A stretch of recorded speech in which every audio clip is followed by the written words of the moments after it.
गोंधळ निर्माण करणं. कारण ती जर का शिवसेना एक असती तर भाजपने किती म्हणजे आता जसं आकाश पातळ एक केलं तसं आकाश पातळ इतर ग्रह जरी एक केले असते तरी भाजप काय वाढू शकलं नसतं. आणि भाजप वाढलेलंच नाही आहे, त्यांनी सगळे बाहेरची लोक मांडीवर घेतलेत.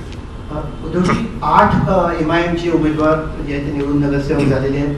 शिवडीसारख्या भागामध्ये समाजवादी पक्षाचा उमेदवार निवडून आलेला आहे. काय कारण आहेत MIMचे उमेदवार एवढ्या मोठ्या संख्येने निवडून आले? 8 त्यांना इतरांपेक्षा जास्त मतं पडली.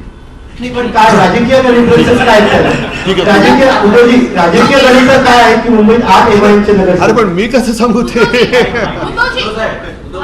भाजपने जो हिंदुत्वाचा मुद्दा घेतला होता त्यानंतर सोडला आता त्याचा फायदा झाला असं वाटतंय का एकूणच या निवडणुकीत? भाजपने मतं तिकडे गेली असं वाटतं का? भाजपने हिंदुत्वाचा मुद्दा घेतला, मुद्दा कधीच घेतला नाही. ते त्यांचं निवडणुकीचं ढोंग आहे. त्याच्यामुळे हे ढोंग आता हिंदूंना पण कळायला लागलेलं आहे. नाही आवाज इथून येत नाही. तुमचा बालेकिल्ला राहिलेला आहे तो शाहूच आहे. दुसरीकडे प्रभाग क्रमांक 173 मध्ये जो 30 वर्षापासून तुमच्या हातात होता तो ढासळलेला. कुठला? शिल्पा पेटुसकर भाजपच्या विजयी झाल्या. एरिया कोण मला असं आकडा हा ठीक आहे. पण तसं काही ठिकाणी त्यांच्या पण जोगेश्वरीमध्ये आमची निवडून आलेली आहे, जो त्यांचा बालेकिल्ला होता. सचिन पाटील निवडून आलेले आहे. असं होतात ना. बघा लोकशाहीमध्ये या गोष्टी घडत असतात, पण त्या प्रामाणिकपणे व्हाव्या. आम्ही त्यांची मतचोरी पकडून दिली, दुबार मतदार पकडून दिले, त्याच्यानंतर सगळ्या गोष्टी आम्ही नंतर ते काय पाडू बिडू सगळं आणलं होतं.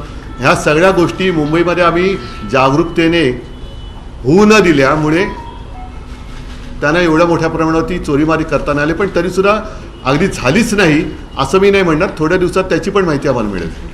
उद्धवजी, आपल्या सगळ्यांचं अभिनंदन. आपण मुंबईचा विचार करून ज्या आक्रमण होते ते गिरगावमध्ये पण झालंय, दादरमध्ये पण होत आहे, पण असा विचार करून आपण एकत्र आलो. आता या काळामध्ये जे खूप असं विचारपूर्वक बोललात की आम्ही शिवसेनेला बाजूला काढलं. मराठी माणूस म्हटल्यावर आपल्या दादरमध्ये पण इथे आल्यानंतर आम्हाला वाटतं की आधार होते बाळासाहेबांचा. तर आता हा विचार करून आपापसात भांडण्यापेक्षा समजा जे नगरसेवक गेले ते जर परत आले तर मग शिवसेनेचा महापौर होऊ शकतो असा विचार केला जाईल. तुमच्या संपर्कात असतील तर घेऊन या.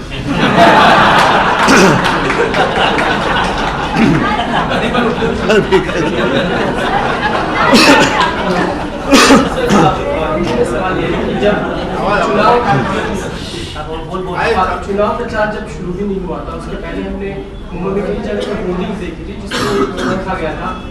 जब चुनाव प्रचार शुरू हुआ था ठीक उसके पहले मुंबई में कई जगह पे होर्डिंग्स लगी थी. अब नहीं.